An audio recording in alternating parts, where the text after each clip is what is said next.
Aloha, this is your astrologer Tom, and in this video, I want to talk about aspects in synastry because they can help you relate. Now, we're going to focus on Mercury in synastry because with Mercury, Mercury is going to help you communicate and get what you want from others, especially romantic partners. So, we're going to go through aspects relating to Mercury and synastry here. Now, just in case you're just joining here, synastry, of course, is how you perceive your partner, how your partner perceives you. That's different than the composite, which is actually the energy of the relationship itself. So here we're focusing on synastry, which can be used for friends, clients, people you just met, pretty much anyone, because it's an interaction between two people. And so it's often one of the first things that we look at in looking at relationships. And of course, Mercury is the planet of communication and ideas.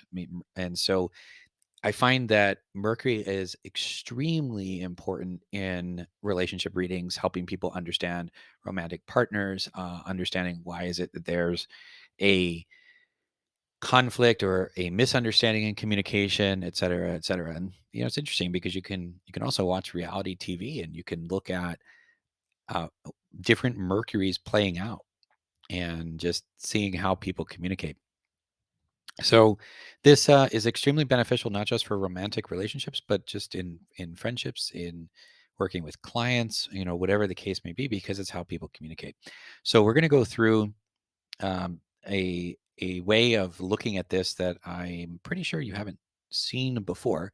Bear with me on. We're going to look at same sign Mercury's and one sign away Mercury's, and then we're going to get into some really fun stuff as we talk about aspects regarding Mercury as we go from 2 signs away to 6 signs away. So here's the thing, no matter what is, so if you're watching this because you want to know your partner's Mercury versus your Mercury and how the two of you relate, I highly encourage you to watch this all the way through because we're going to build on this and it's going to give you a much greater understanding of how people communicate in general. So whenever you're talking to somebody else, you can quickly figure out, okay, how are they basically communicating, and then what is it that you would want to do to communicate with them based on that. So let's talk about same sign Mercuries.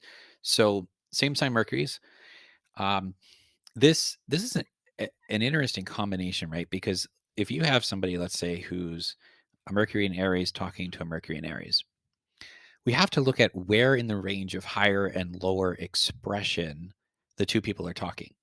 Are they both talking about themselves? Mercury and Aries, they both just, or are they both just quick to speak, like the whole open mouth insert foot example, right? Or is one just talking and the other one doesn't get a chance to talk at all, or when they do talk, they're just all talking about something that is just quick spur of the moment. There's no real substance to it. Versus, I'm not going to go through all 12 here, but let's look at a fire example, an earth example, a water example, and an air example. So with double Taurus, for example, so maybe they're only communicating about practical things. They're not actually sharing their ideas and their passions, right? They're just, and so the more lower expression Taurus, they could be talking about things they want to build together, things that they want to create, especially if some of the other energies come into play, like, just, I mean, double Gemini, a lot of information moving along, a lot of just probably just talking a lot, but maybe very little depth, or there could be depth, but very little tangibility to it. Um, Mercury in Cancer, Mercury in Cancer person would actually feel the words that they're saying and in the words that they're hearing. So a lower expression, two Mercuries in Cancer talking from a lower expression perspective, could actually be that you're feeling something that's not actually being communicated. And so it would be important then to talk about your feelings with the partner. And so bringing these up to higher expression. So if you look at the fire example, right, it's, yeah, let's share our passions and our ideas and our visions. For an earth example, what are we building together? What are we creating? For double Gemini, what information is necessary for what it is that we want to create? And then double Cancer, the idea then here of just the feelings and making sure that you recognize that communication is much more than just how you feel. Okay. And so same sign is interesting. With same sign, a little bit different than some of the other ones. We really need to understand, are you communicating from a higher expression of these signs? Or is one person communicating lower expression, or are you both communicating lower expression? And to really tap into, because you might think, okay, well, same sign, isn't that a conjunction? Well, yeah, yeah. I mean, obviously, and so I mean, it may or may not be a conjunction depending on the orbs, but from a sign perspective, well, yeah. And so you're thinking, well, doesn't it flow easily? Doesn't it just move easily? Maybe, right? We have to look at the higher and lower expression within the sign then. Because if you're thinking, well, I'm just going to go find somebody who communicates exactly like me, I'll just, go. I mean, let's say you're a Mercury and Libra who's dating a Mercury and Libra. It's like, okay, well, you're like, oh, well, we're going to communicate the same way. Well, yeah, but a lower expression Mercury and Libra might always communicating might always communicate what they think the other partner wants and not what they actually want to say, which is the opposite of Mercury and Aries, right? So it's like, well, if you're both communicating what you think the partner wants, you're not actually relating, right? So with this one, we have to say, okay, are we in that case then to bring the higher expression of Mercury and Libra together? It would be more, are you taking into account the other partner's communication, and are you factoring in your own needs, wants, and desires in the communication that you're having? So with same sign, if there's contention in the relationship or in the communication, we need to look at the higher and lower expression of it. All right, let's move on to one sign away. So one sign away, right? Aries with a Taurus, or with a Mercury and Taurus. So Mercury and Aries with talking to a Mercury and Taurus. The overall the overall lesson of one sign away is one of, so in the zodiac, right? It's the next sign. One of you has the sign before, one of you has the sign after, right? So Aries comes before Taurus. Um, Pisces is going to come before Aries because we're going back around the wheel. So we have to look at which person has the sign before, which person has the sign after, because one of the things that you're wanting to do here is to bring the energy in to the next expression. So the Mercury and Aries person who might just be quick talking, if they're talking to a Mercury and Taurus who is a little bit slow and more methodical, the Mercury and Taurus person is going to anchor that communication into something tangible, right? So same thing with a Mercury and Sag to a Mercury and Cap, right? There's this big idea, vision, and now it's how do we build something with it, right? Because it's fire and earth, right? So it's spirit and then the physical world, and it's connecting those two together. It's taking it to that next step.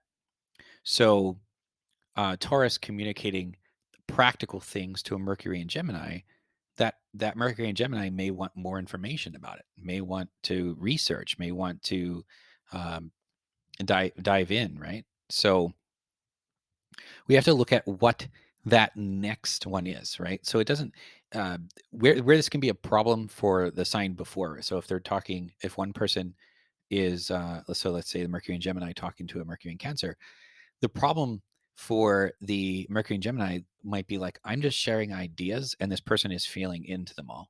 They may not even know the person's feeling into them all, but it's like they have to learn. So then the Mercury and Gemini talking to the Mercury and Cancer, especially if they're in a romantic relationship, they're learning how to bring feeling and bring heart into their communication. Right. The Mercury and Cancer person then has to realize it's not all about the feeling. There's also information here. Okay. And so if the Mercury and Cancer person then is dating a Mercury and Leo, the Mercury and Cancer is like, okay, I'm about my feelings, da da da. The Mercury and Leo may also be all about themselves and all about their own expression, right? So the Mercury and Cancer and then has to learn, okay, well, how do I express those feelings in a way that communicate my inner strength? Okay.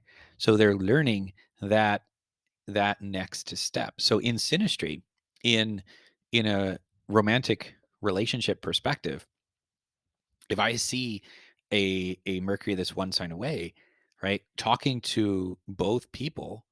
I mean, I talk about Mercury in my relationship readings no matter what, right? It's just in this case, it's hey, we got to recognize that okay, there's a desire to essentially rise above the sign before and move it to that that next sign. Now, you're thinking, well, what about in the relationship overall? Well, if you're one sign away, okay, the composite is either going to be the sign that you're coming from or the sign you're going to, because it's the midpoint, right? So the midpoint of two signs of one sign away is going to be either it's going to be one of those two signs, okay?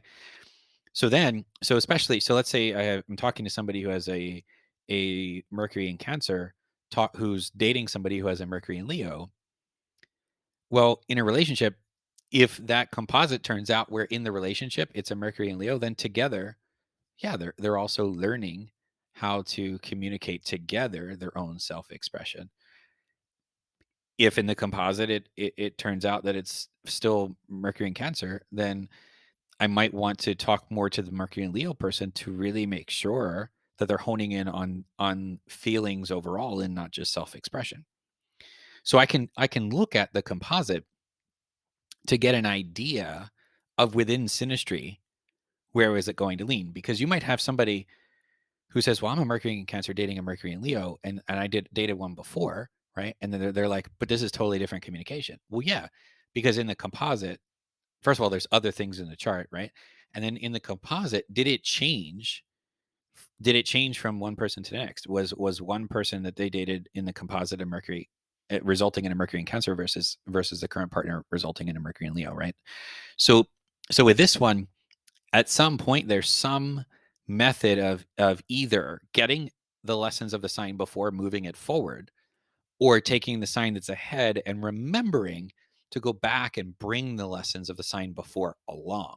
And that's really what we notice here with Mercury one sign away. Now, as we start getting into two signs away through six signs away, we actually get into a little bit more of the aspects, or a little bit more of the aspects that I like to talk about. And so, two signs away is the sextile, which has a different modality.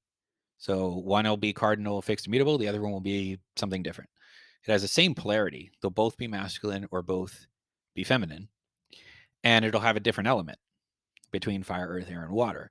So polarity is the same, but there's a different modality and different elements. So as we factor that in, right, it's, well, how are we going to rise above this?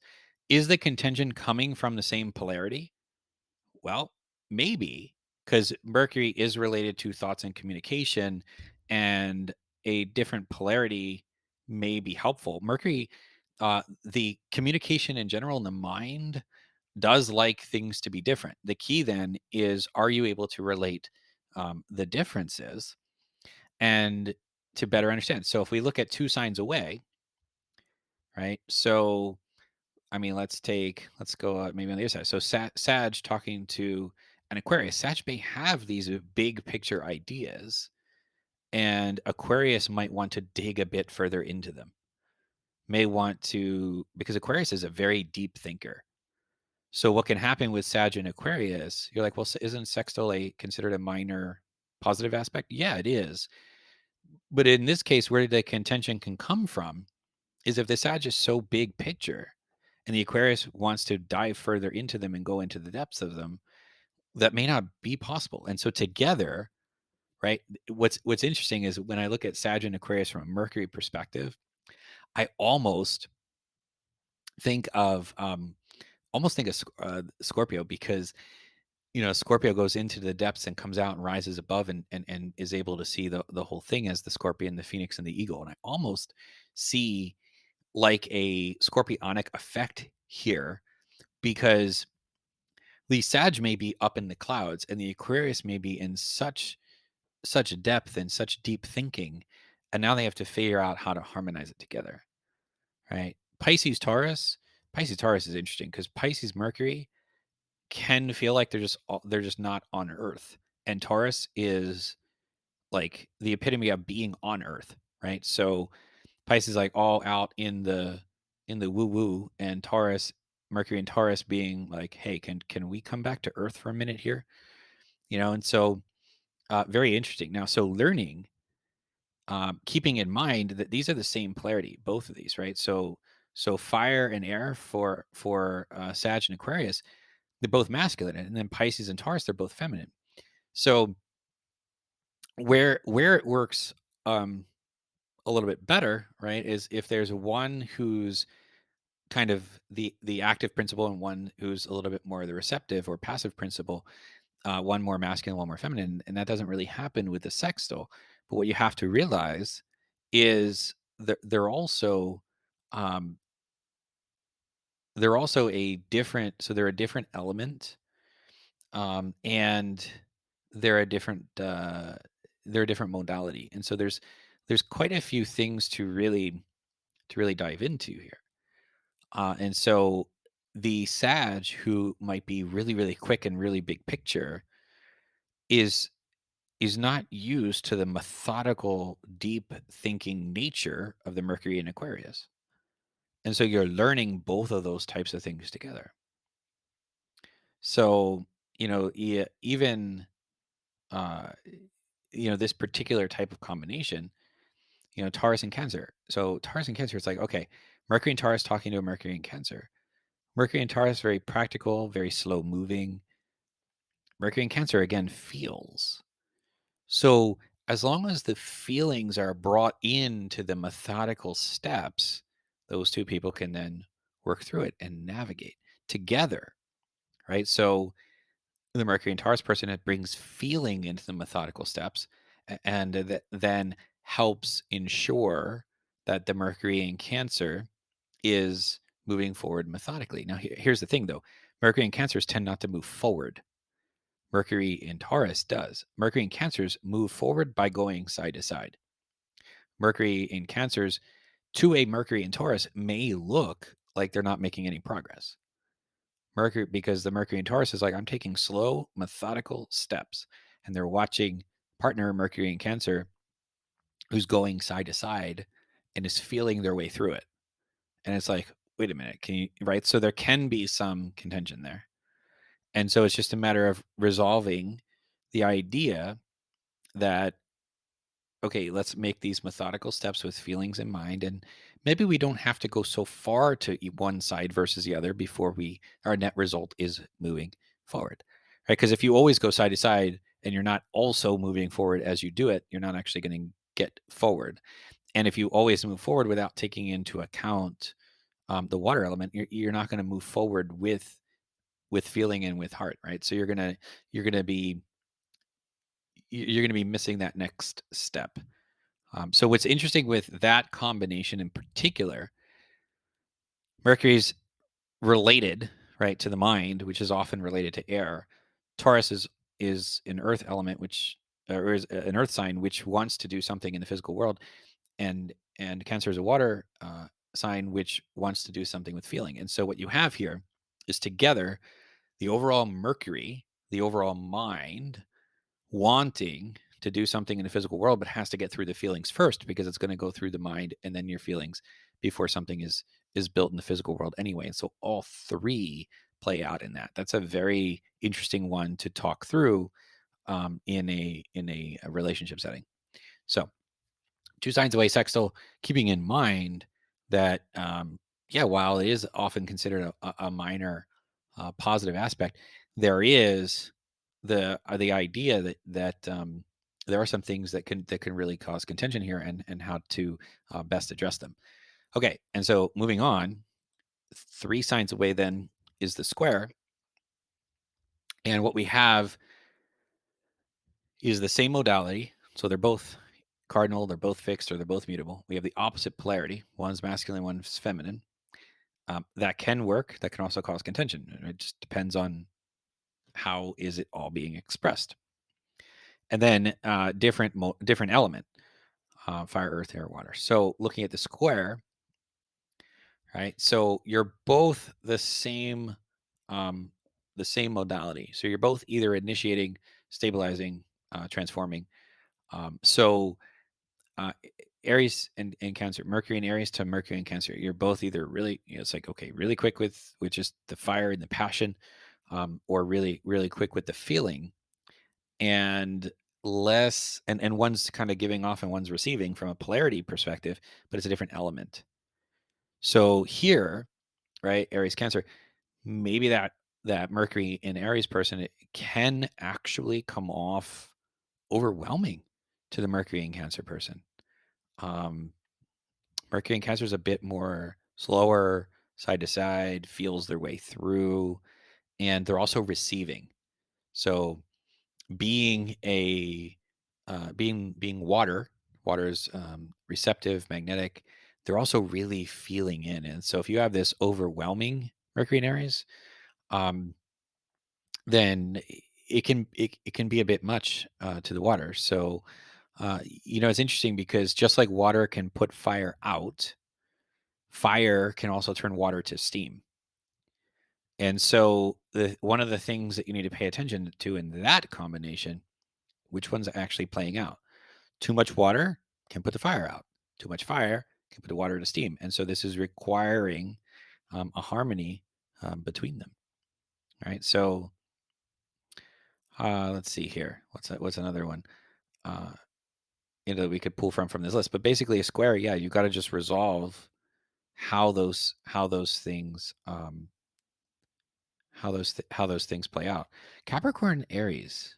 That's uh that's definitely an interesting combination, right? Because they're both initiators.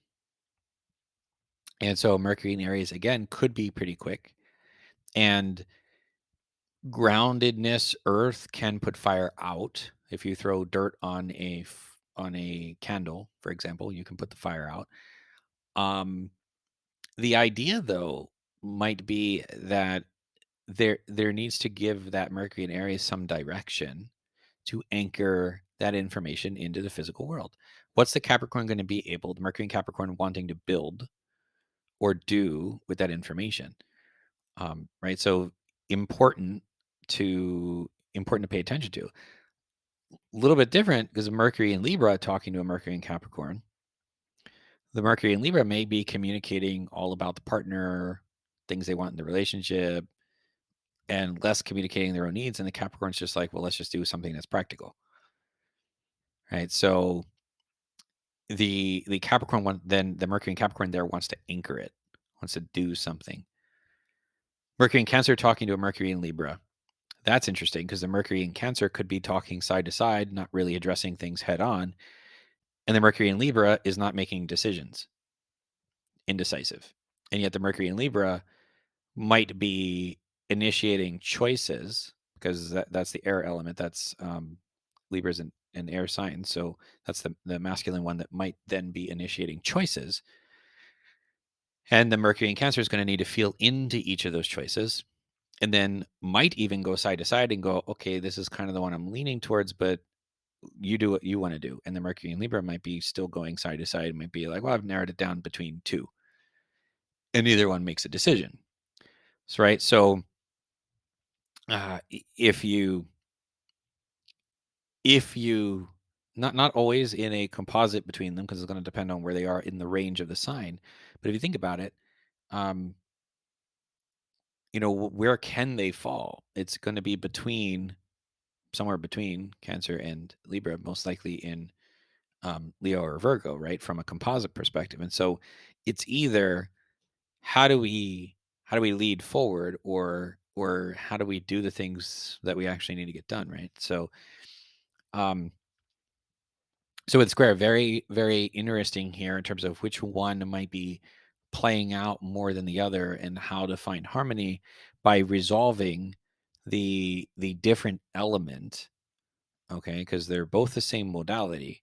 So how do we resolve the difference in the element where one already opposite polarity, one giving, one receiving, between that. So Virgo and Sag, right? So Earth, fire. Fire might be giving off because it's considered a masculine element, and Earth and the Virgo Earth wants to receive, and it might to that one. Yeah, the Mercury in Virgo could feel like a party pooper to the Mercury in Sag. Mercury in Sag just wants to go for it, and the Mercury in Virgo's like, I'm not so sure that's the best idea, right? And so it's interesting, and yet there's lessons to learn as a result, and that's more of what I can help when I work with couples because I require that they have we do a natal reading for each person first and then share that reading with each partner, so that we can talk about these things or how they play out in your life. Okay, moving on to 4 signs away, of course, is the trine, which different modality, because if you've watched my video on aspects, then you'll you'll know that a grand trine is actually taking one element through all 3 modalities. So therefore, a trine is going to be a different modality, and a trine is going to be the same element, because a grand trine is taking the same element through all 3 modalities. And a regular trine by itself is well, I mean, a trine in general, a trine or grand trines, because it's the same element, it's going to be the same polarity as well. And so 4 signs away making the trine. So is a trine an easy flowing aspect? Well, it's considered to be, right? It's considered to be, and a sextile is half of the trine. And as you see, there are opportunities for growth 2 signs away with the sextile that can help refine that up to this point. Now, 4 signs away being the trine. Well, they're both the same element, right? They're both the same element. They're therefore both the same modality. One is it's learning that next phase of the element. So Aries, Leo. Aries, quick fire. Leo, sustained fire. It's learning. So the Mercury and Aries person could be learning how to sustain that. So maybe they're communicating quickly about their passion, but maybe their passion dies out. And so the Mercury and Leo, it yeah, maybe they're both communicating about themselves, but maybe the Mercury and Leo is able to take that passion, sustain it, move it forward. And then he's like, well, okay, well, what would the Mercury and Leo's lower expression be? Well, I mean, in a Synastry case, maybe the Mercury and Leo forgets how to reignite it. So they look at the Mercury and Aries person who's able to just reignite that passion. So it's like igniting the passion and sustaining it. And then whichever person, is learning the opposing lesson there. Um, from an error perspective, right? There's information, Gemini, and then there's also finding a harmony and making a decision, the Libra side of it. So just how much information do we need? And we don't need to research, to the extreme here. In fact, we can cut out the extremes and we can make a decision. And yet Libra may be indecisive because they don't have enough information, or they don't know where to get the information, or what to do with the information, or how much information to get. Whereas the Gemini is just like acquiring that information, Mercury and Gemini, or communicating. The Capricorn and Taurus, from an Earth perspective, well, the Capricorn's great at wanting to build things. The Taurus can really help sustain. And so, in a communication perspective, hey, maybe here's a great business idea, here's something practical, and the Taurus will be able to break it down into steps, break it down into something that is methodical and that can be worked on. And then, let's say you look at Cancer and Scorpio. Well, I mean, a Mercury and Cancer, again, going to feel through, and yet the Mercury and Scorpio may be hesitant to share feeling, or may spring out that scorpionic tail and kind of sting the person, or they say a couple of things and it's just, really not the greatest. Um, and so harmonizing how to feel in with some movement, and how to transform as a result of those feelings. The Mercury and Cancer person may take things quite personally. The Mercury and Scorpio person may want to make the other person feel like it's their fault or their problem, and that can really cause not so great synastry compatibility. Um, but if together you're able to share, express, and transform from your feelings, then that can really help from a relationship perspective. Okay, moving on. 5 signs away is the Inconjunct. Now, if you listen to my video on aspects, I say how I sometimes consider the inconjunct to be more of a potential issue for a relationship than an opposition, because it's a different modality, an opposite polarity, so different polarity, and a different element, which is, so all three are different. Now, the that may or may not be an issue. Opposite polarity can sometimes help, but if you think about like a seesaw, if you're not directly opposing and one's just off by 30 degrees, one side's off, you can't really go up and down, and it's like there's this constant adjustment to an inconjunct. And so 5 signs away, everything being so different, just completely different. Like, so here, for example, yeah, you got Sag and Taurus. Sag, big picture ideas up in the clouds. Taurus, so rock solid on the earth, right? Hey, what am I going to go build? You're up in the clouds with these big picture ideas. How do I actually take steps on the earth with it? So as Mercury and Sag is basically like shooting that rocket up into the sky, the Mercury in Taurus is moving forward step by step on earth, right? So one's going right, Mercury and Sag, it's like Mercury and Sag is going vertical, and Mercury and Taurus is taking horizontal steps. So conflict can be, right? But learning how to bring those passions and methodically bring it into the earth step by step. So the Mercury and Sag person can benefit from the Mercury and Taurus person if the Mercury and Taurus person is helping the Mercury and Sag person take those passionate ideas methodically, step by step, down to the earth and land the plane. So if you think about it, it's like a plane that's coming in for landing. The plane just doesn't drop from 10,000 feet to zero onto the runway. The plane has to glide slope in to land on the runway, which is what you would want to do with a Mercury and Sag. If you're a Mercury and Taurus, you want to kind of glide them down the path of landing the plane. And then the Mercury and Taurus person may be methodically building, but may forget why, or may not know why, or may not know their purpose or their passion or their vision for the future. They're just moving forward. And it's like, well, tapping into the passion of the Sag can kind of reignite that energy and that motivation and that desire for what it is that they're building. So there's a nice harmonious connection there. All right. And then so looking at, say, Taurus and Libra, um, yeah, the Taurus still moving forward horizontally, and the Mercury and Libra weighing different options. The Mercury and Taurus can weigh options, but is generally going to be pretty good with making a decision and just kind of moving forward. Versus the Mercury and Libra may teeter totter um, between a couple of decisions and be a little indecisive. And so here it's okay. Well, have you weighed this option or that option? Mercury and Taurus wants to weigh options, but also wants to take the step forward.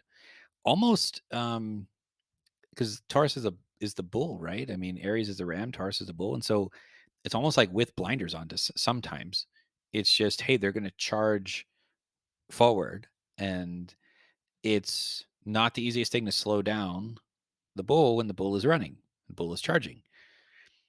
Mercury and Libra might be like, well, have you thought about this other thing? And the Mercury and Taurus can be like, well, I'm already moving forward. Not in a quick way like a Sag would, Mercury and Sag would, but it's like it's a little too late to be bringing that up now. Mercury and Taurus, yeah, the information kind of would need to get to them a little bit sooner. Very slow to change based on new information, generally speaking. Um, let's see, what did we do? We did a fire, earth. We did an earth, air. So air, water, right? So air, water. Um, Gemini, Scorpio. Well, Mercury and Gemini, again, lots of information. Mercury and Scorpio, feelings related. How does that information help?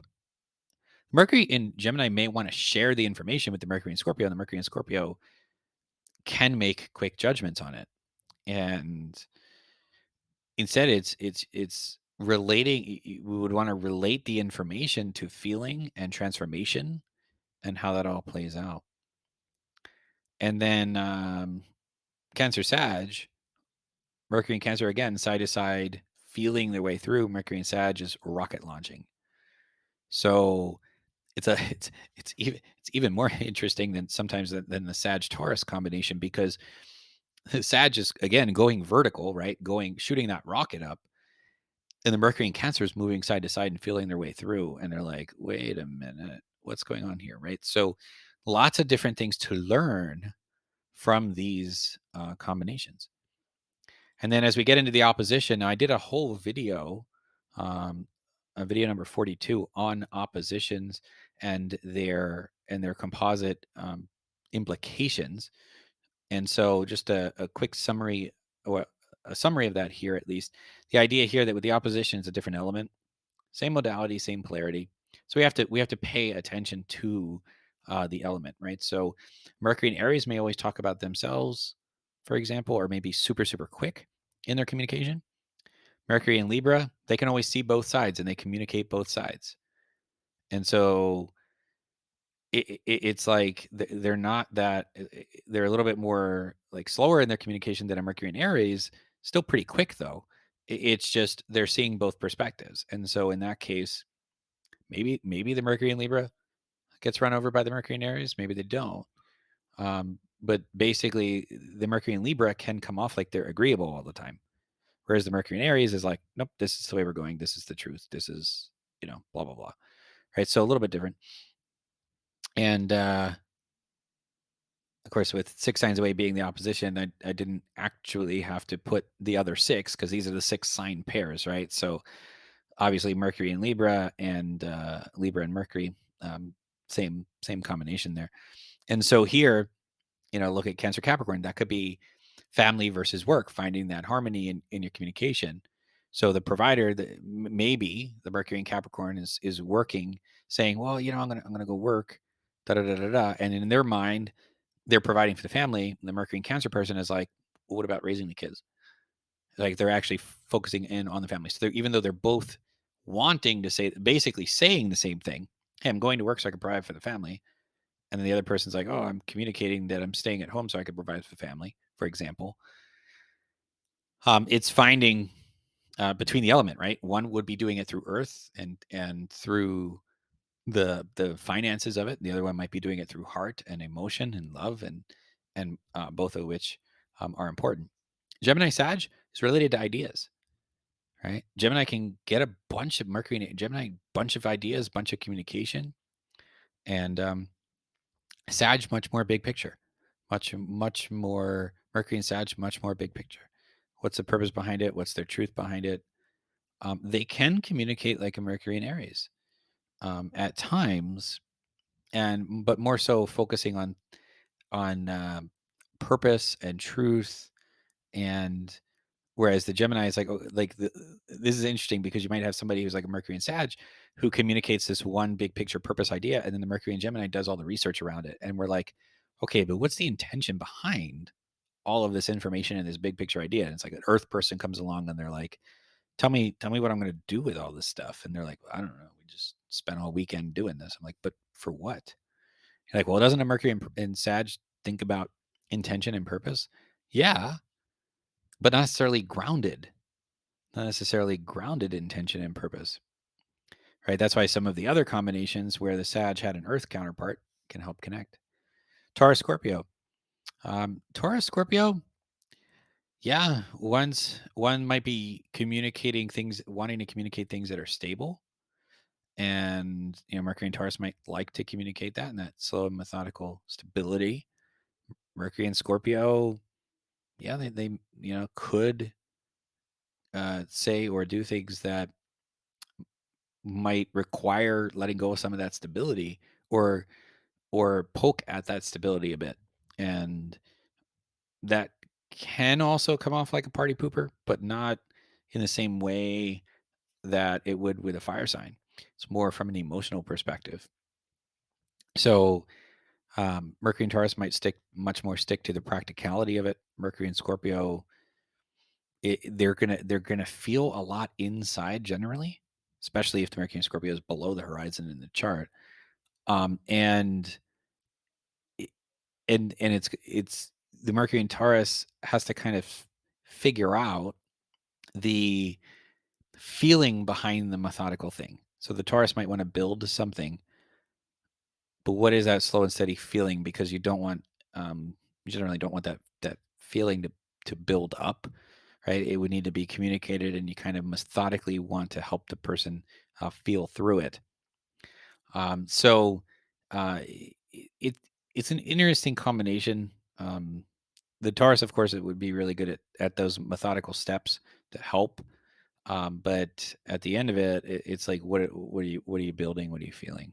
So I mean, you can check out video 42 for more details. We look at kind of the bigger picture of oppositions in synastry, and I talk about the idea that an opposition in synastry basically results in a square in the composite, and how that plays out. There's also a video on aspects where we dive a little bit deeper into what makes an aspect, because it's, in my opinion, it's not degrees, it's the opposition, the polarity, the element. Oh, sorry, it's the modality, polarity, and the element as well. So I'll leave a link to both of those videos in the description below. And if you like this video and would like to see more like it, please subscribe. And as always, aloha, ahui ho. I'll talk with you again soon. Take care.